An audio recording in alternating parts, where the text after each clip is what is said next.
magandang hapon po pala sa inyo, ma'am. Kami po yung pumunta kahapon dito at ngayon bumalik. Tama? Kasi binigyan kami ng time ni Ma'am Christy. So, natanong ko si Ma'am Christy na kung familiar na ba siya kay IMG. Sabi niya hindi pa. So, kayo po bang dalawa, ma'am? Familiar na po ba kayo? Hindi rin. Wala akong idea. Hindi ko pa narinig si IMG. Si IMG, ma'am, International Marketing Group, isa siyang financial services company. So, ibig sabihin, kapag sinabi natin na financial services, tutulungan po tayo or tuturuan tayo sa usaping finances.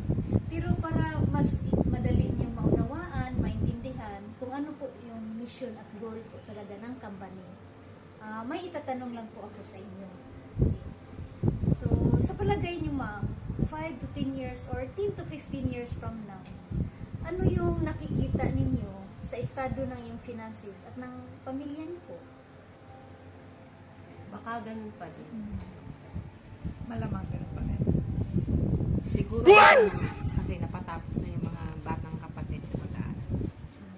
So, alam niyo po ba, ma'am, naintindihan ko kayo at naunawaan ko po kayo itong dalawa, hindi pa nila masyado na ma-figure out talaga kung ano yung magiging buhay nila 10 to 15 years from now. Pero kayo po, ma'am, sabi niyo nga okay ka na kasi napatapos mo na yung mga anak mo.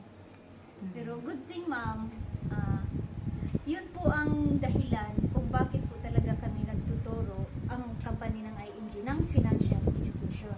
So, matutunan natin dito yung tamang pagpaplano, tamang paghahanda para sa mga problemang maaaring pwedeng dumating sa buhay natin.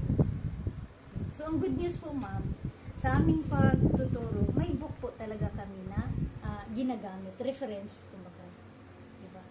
So, sa book na ito, ma'am, ito yung title niya, The Secret to Savings and Building Your Future. So, ito yung tinatawag natin na yung 5 nakasulat nito, ito yung tinatawag natin na solid financial foundation. So, alam niyo po ba, ma'am, na kapag pala bawat isa sa atin, mabuo natin lahat nito, itong 5 na nakasulat dito, o 5 blocks, tayo po ay masasabing financially secure. Wow! Hindi ko alam. Wala akong Paano idea mo kasi. nasasabi? So, bakit po, ma'am? Yung 5 blocks na ito, ma'am, ito po yun ang nagre-represent kung paano natin paghandaan yung maging future natin. Kagaya ng number 1, ma'am, healthcare. Mayroon tayong healthcare program, life protection program, debt management, emergency fund, and investment.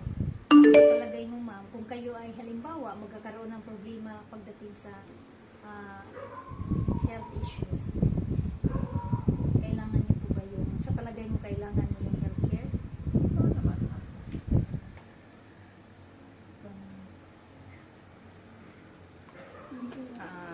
Yun ma'am, sabi nga po ni Ma'am Jen, kailangan pala natin mabuo itong 5 blocks na to. Kasi napaka-importante po sa buhay natin yung financial planning, tinatawag, at yung mga prioritization.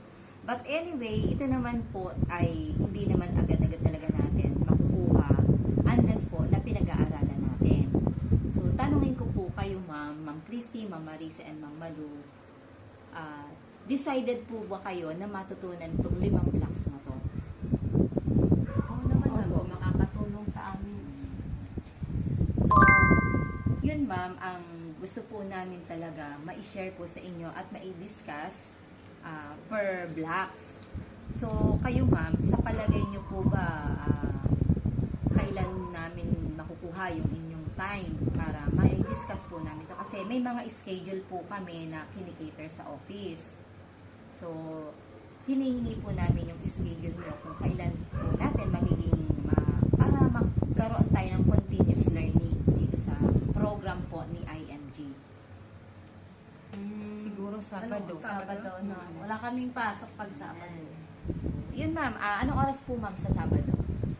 Siguro after lunch. Pwede. Ano yung Unless after lunch. lunchin nyo kami. Unless may dala kayong pang lunch. Before lunch. Before lunch. So, ano po, i-fix po natin yung oras para, kasi nag-base schedule kami para ma-fix po namin, ma-flat po namin sa schedule namin. Mga ano oras? 2 p.m. 2 p.m. Yun. Nakapagligpit na kami nun. Yan, Saturday, ma'am, 2 p.m.